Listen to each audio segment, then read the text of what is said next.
न्याय की लड़ाई है, उनके साथ हुए यौन उत्पीड़न की जांच के बाद न्याय की बात है। पर आप इसमें जातियां ले आए हैं, आप इसमें 2 राज्यों का बंटवारा ले आए हैं, आप इसमें इसको मुद्दे से भटकाने के लिए देश के सारे मुद्दों को ले आए हैं। लेकिन जो असल मुद्दा है बेटियों के साथ न्याय, यौन उत्पीड़न के आरोपों की निष्पक्षता से त्वरित जांच होना और सच्चाई सामने लाना। हम तो सच्चाई, हम नहीं कह रहे हैं कि आप उसको दोषी करार देकर फांसी दे दीजिए, हम कहते हैं जांच तो होने दीजिए। दिल्ली पुलिस पे एफआईआर कब होती है? जब सुप्रीम कोर्ट कहता है। सुप्रीम कोर्ट ने कहा तो एफआईआर हुई है और सुप्रीम कोर्ट का धन्यवाद करते हैं। सुप्रीम कोर्ट के इस आदेश से बंद दरवाजे जो थे बेटियों के लिए वो खुल गए। एफआईआर ने हमारे रास्तों को खोला है और हम लोग धन्यवाद करते हैं। सुप्रीम कोर्ट ने रास्ता दिखाया एफआईआर खोल के, दरवाजे खोलने के साथ कि आप अब हाई कोर्ट जाइए। और बिल्कुल मेरी जो बात अपनी बेटियों से, खिलाड़ियों से हुई है, उन्होंने कहा है वो सारे वकील जो हैं इसका आगे का कानूनी तौर पे कैसे लड़ाई लड़ी जाए उस पर विचार कर रहे हैं। पर यह है कि कानूनी लड़ाई अदालतों में कितनी लंबी हो सकती है ये आप भी जानते हैं। 1-2 महीने में फैसले नहीं आते, 1-2 साल भी लग सकते हैं। फिर वो उस पर विचार ये करेंगे कि कानून के साथ ये जो लोकतंत्र की लड़ाई को भी साथ में लड़ा जाए। और सरकार को लग रहा है कि ये आंदोलन से वो ना उनके सांसद ब्रजभूषण का कुछ बिगाड़ सकते हैं, ना सत्ता का कुछ बिगाड़ सकते हैं। लेकिन कितना बिगड़ेगा इस सरकार का ये समय आने पर पता लगेगा, क्योंकि बेटी बचाओ का नारा अगर हमारे देश के प्रधानमंत्री जी ने लाल किले की प्राचीर से ना दिया होता, हम उनसे उम्मीद ना करते। प्रधानमंत्री जी ने लाल किले की प्राचीर से बेटी बचाओ का नारा दिया और आज वो अपने पार्टी के बेटी बचाने की बजाय अपने अपराधी दोषी विधायक सांसदों को बचा रहे हैं, नेताओं को, तो लड़ाई तो बनती है। हम दूसरी बात कर ले, ब्रजभूषण शरण सिंह लाइव आते हैं, वो कहते हैं जांच करा ली जाए, 3 महीने बाद जो होगा दूध का दूध पानी का पानी हो जाए, ये सब चीजें वो लाइव पे बोल रहे हैं। नहीं, जनवरी में बेटियां आई थी, मई का महीना हो गया है ना, क्या हुआ मैं आपसे पूछना चाहती हूँ। एफआईआर तक नहीं हुई थी, सुप्रीम कोर्ट जाना पड़ा और सुप्रीम कोर्ट के आदेश के बाद एफआईआर होती है। लेकिन उसके बाद क्या होता है? नाबालिग बेटी के जो है यौन उत्पीड़न के आरोप है पोक्सो में। क्या कहती है पोक्सो का कानून? 24 घंटे के अंदर गिरफ्तारी होनी चाहिए थी। पोक्सो में एफआईआर दर्ज हो गई, लेकिन पुलिस ने अभी तक भाजपा के उस आरोपी सांसद को गिरफ्तार नहीं किया। दबाव तो है ना सत्ता का, वरना अब तक तो ऐसा हो चुका था। राहुल गांधी जी जब भारत जोड़ो यात्रा कर रहे थे तो देश भर की बेटियां उनसे भावुक होकर मिल रही थी और अपने साथ हो रहे यौन उत्पीड़न के मामलों को राहुल गांधी जी को बता रही थी। जिस दिन यात्रा 30 जनवरी को कश्मीर में खत्म हुई, राहुल गांधी जी ने मंच से इन बेटियों का जिक्र किया कि भारत जोड़ो यात्रा में बेटियां मिली और मुझे दर्द कहा।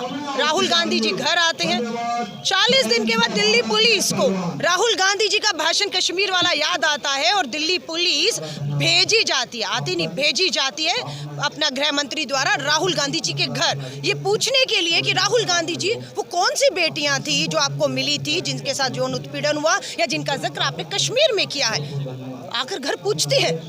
यहाँ तो बैठी हैं बेटियां, यहाँ बैठी हैं बेटियां, ये बेटियां हैं, चीख चीख कर बोल रही हैं और आरोपी भी बता रही हैं कि आपका भाजपा का सांसद ब्रजभूषण शरण है, जो आपका वर्ल्ड रेसलिंग फेडरेशन का अध्यक्ष है। प्रधानमंत्री जी बता रही है चीख चीख कर, पुलिस को भी सत्ता को भी कोई कार्रवाई नहीं है। मैम ब्रजभूषण मैम बोल रहे हैं कि अगर नरेंद्र मोदी प्रधानमंत्री अगर कहते, नड्डा जी कहते या फिर अमित शाह कहते तो मैं इस्तीफा दे दूंगा, लेकिन कर्नाटक से भी आप आई हैं, वहाँ पर वो कैंपेनिंग कर रहे हैं।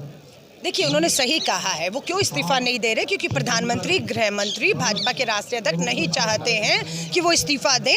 उनके इस्तीफा देने से भाजपा का समीकरण बिगड़ता है 24 के लिए और भाजपा को शायद उनको लगता है नुकसान हो सकता है। सही कह रहे हैं, वो नहीं कह रहे, वो अभी कह दे प्रधानमंत्री जी, गृह मंत्री, भाजपा अध्यक्ष ये अभी इस्तीफा दे देंगे और इनको लग रहा है इसके इस्तीफा ना देने से नुकसान होगा, न देने से नुकसान होगा। तो हम कहते हैं इसका इस्तीफा ना लेने से अब आपको नुकसान होगा, क्योंकि ये आंदोलन किसान आंदोलन की तरह इतना बड़ा हो जाएगा और मैं आपको कह रही हूँ ये सरकार को एक बार फिर घुटनों पर लाएगा, जैसे किसान लाया था। आए थे घुटने पर, 1.5 साल बैठ कर गया, 1 साल 3 महीने किसान आए घुटने पर। ये तानाशाह सत्ता आई थी कि नहीं आई? आई घुटनों पर। कानून वापस लिए या नहीं लिए? ठीक इसी तरह ये आंदोलन अब जिंदा होगा। अभी भी मैं कह रही हूँ और ये सरकार घुटनों पर आएगी, ये जेल भी जाएगा, इसका वर्ल्ड फेडरेशन एसोसिएशन से पद से भी हटेंगे, जेल भी जाएंगे और ये कानून की लड़ाई हम लंबी, हमें मालूम है, क्योंकि सत्ता का समर्थन है उनको, लेकिन ये जीतेंगी बेटियों, ये बेटियों की लड़ाई है हमारी। मिलकर के आई, क्या बात हुई थी वहाँ पर? भावुक है, बिल्कुल भावुक है। उम्मीद नहीं कर रही थी कि 17 दिन लग जाएंगे, FIR कोर्ट से होने के बावजूद भी जो गिरफ्तारी होनी थी वो नहीं हुई। इसीलिए इन्होंने कहा कि FIR तो हो गई, लेकिन जब तक गिरफ्तारी नहीं होगी, पद से नहीं हटाए जाएंगे, तब तक वो यहाँ नहीं बैठेंगे। और उसको आज 17 दिन पूरे हो गए हैं। लेकिन प्रधानमंत्री जी, मणिपुर की एक बेटी मैरी कॉम है, वो मणिपुर जलता हुआ दिखा रही है हमारी बेटी। वो आपको राज्यसभा सांसद मैरी कॉम, उसका दर्द, मणिपुर की आग नहीं दिखती। यहाँ पर हमारी रेसलर बेटियों का आंसू नहीं दिख रहे, क्योंकि आपका कर्नाटक का चुनाव में व्यस्त है।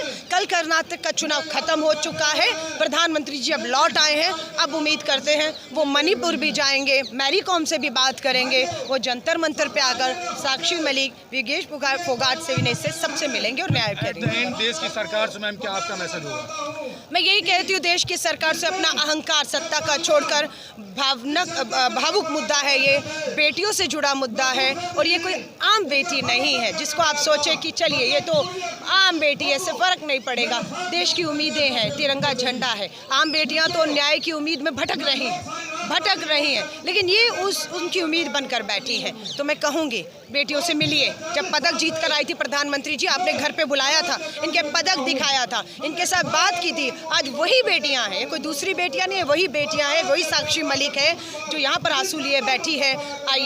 आइए बेटियों को कहिए, मैं आपके सर पर हाथ रखता हूँ, मैं आपको न्याय दिलाऊंगा। ब्रजभूषण को पार्टी से निकालेंगे, वर्ल्ड रेसलिंग के पद से हटाएंगे, पुलिस गिरफ्तार करके पोक्सो के कानून के तहत, जो कानून कहता है, जांच को फास्ट ट्रैक कोर्ट में पहुंचाकर 3 महीने के अंदर न्याय कराएंगे। जो भी सच्चाई है देश के सामने लाएंगे। महासभा भारतीय जनता पार्टी अपने नाम से गठित कर रही है। आपको 21 तारीख को महम चबूतरे पर पता चल जाएगा कि असली चौधरी वहाँ पर है, नकली चौधरी वहाँ नहीं मिलेंगे। वे गांव में भारतीय जनता पार्टी के इशारे पर काम करेंगे। असली होता है और नकली होता है। भारत की जनता भारतीय है, असली है। ये पाकिस्तान चीन का मुद्दा नहीं है कि लोग गुमराह हो जाएंगे, सेना के नाम पर वोट मांगेंगे, सेना के शहीदों पर मोमबत्ती जला करके वोट मांगेंगे।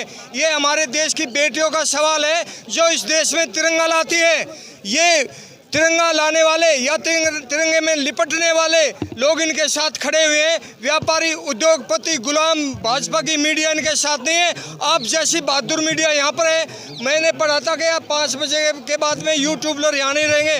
वे पूरा तानाशाही करेंगे, नकली चौधरी बनाएंगे, नकली जाट महासभा बनाएंगे, नकली अपने प्रधान बनाएंगे और देश की जनता को दिखाएंगे देखो ये हमारे साथ है। अगर विपक्षी लोग इसमें नहीं आएंगे तो क्या कहेंगे? कांग्रेस कहाँ सो रही थी, समाजवादी कहाँ सो रही थी, लोकदल कहाँ सो रही थी? इसके लिए पूरा देशभक्त समुदाय, किसान, मजदूर, जाट, अहीर, गुज्जर, राजपूत, हर जाति इन बेटियों के साथ है। क्रिमिनल है या फिर जो भी है उसे मिट्टी में मिला देंगे। अरे ये तो कहने की बात है, ये भाषण की बात है। जिसको मिट्टी में मिलाए ना, इनको कहाँ मिट्टी में मिला रहे हैं? कितने दिन हो गए? सुप्रीम कोर्ट ने कह दिया, फिर भी मिट्टी में मिला देंगे। ये तस्वीर का एक रुख है और ये जो काला रुख है ये है, ये जो लड़कियों के खिलाफ इंसाफ ना होना। कोई भी हिंदुस्तानी नारी, कोई भी हिंदुस्तानी लड़की कभी भी सड़क पर बैठकर ये नहीं कहेगी कि मेरे आबरू पर हमला हो गया। अगर कह रही हैं, वो भी मामूली नहीं, एक नेशनल और इंटरनेशनल लेवल के इतने ख्याति प्राप्त लड़कियां जो हमारे मुल्क के नाम को ऊपर रोशन किया है, ऊपर उठाया है, सारी दुनिया में परचम फहराया है। अगर वो कह रही हैं तो कुछ तो दम होगा, पूछताछ तो होनी चाहिए। और वो वहाँ पर प्रेस कॉन्फ्रेंस करते फिरते हैं, अरे दिल्ली पुलिस की अभी तक हमारे पास में कोई खबर नहीं आई। और ये वही पुलिस है। मिट्टी में मिलाने की बात आप करती हैं, पूछने की ताकत नहीं है। हाँ, कानून यहाँ पर दोगुला कानून है जी। ये जो सरकार की कानून है, एक कानून तो गरीबों के लिए है जिसका कोई ये नहीं, और दूसरा कानून जो सरकार के पक्षधारी लोग हैं, जो उनके लिए वोट जुटाते हैं, जो उनके लिए काम करते हैं, साफ तौर पर उनके लिए एक अलग कानून है और उसकी परीक्षा हो रही है यहाँ पे। आप देखिए ये कितने दिनों से बैठे हैं, अब तो कम से कम 14-15 दिन हो गया, 17 दिन हो गया, 17वां दिन हो गया। इससे आप एक पत्रकार के रूप में देखें, कभी ऐसा पहले हुआ? आपके बाप दादाओं ने भी नहीं देखा होगा, उनके बाप दादाओं ने भी नहीं देखा होगा इस तरह की अंधा कानून और इस तरह की सरकार की दबंगई, ये कभी नहीं देखा होगा।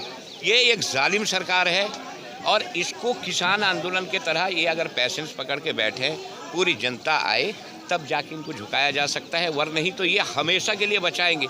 आप भी बचा रहे हैं, आज भी बचा रहे हैं। अब ये बचाने का क्या थ्योरी है, यही समझ से परे है। ये क्यों बचाया जा रहा है? अगर इतना बड़ा मुजरिम है, पॉक्सो के थ्रू में ही है केस, एक नाबालिग लड़की का भी इल्ज़ाम है उसके ऊपर में, तो फिर उसको बुलाकर पूछताछ करके जो सच का सच है, दूध का दूध, पानी का पानी क्यों नहीं किया जाता? ये क्या बेशर्मी है? ये तो कोई समझ भी नहीं पाएगा ना। अगर ऐसा नहीं हो रहा है तब तो ये सरकार की पूरी दादागिरी है और पूरा एक तरफा मामला है, इसमें कोई दो राय नहीं। फैसला जो करेगी वो जनता करेगी। ये नहीं है कि हमें किसी राजनीति पार्टी या किसी पार्टी से का बिल्कुल विरोध नहीं है, चाहे वह कोई भी पार्टी है। भारतीय किसी किसान यूनियन को किसी पार्टी का विरोध नहीं है।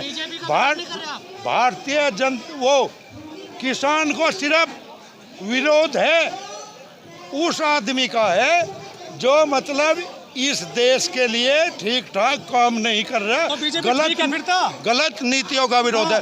अगर बीजेपी की नीति ठीक होती तो इस देश की बेटियां, इस देश का गौरव, इस देश का सम्मान, इस देश को मेडल लाने वाली क्या सड़कों पर आंदोलन करती? हमें पार्टी से कोई मतलब नहीं है। हाँ, यही तो कहा ना, उनकी गलत नीतियों से मतलब है। अगर उनकी नीतियाँ ठीक रहती तो इस देश की बेटी को सड़क पर बैठना नहीं पड़ता। चौधरी साहब, आप ये ट्रैक्टर तैयार है? फिर ट्रैक्टर दवा इनके सब तैयार रहे।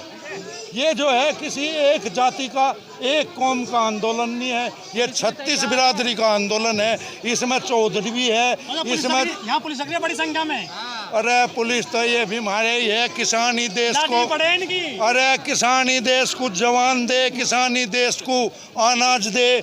किसान ने 13 महीने आंदोलन चला कर रोटी बचाई इस देश के लिए, अब बेटी बचाने की बारी है।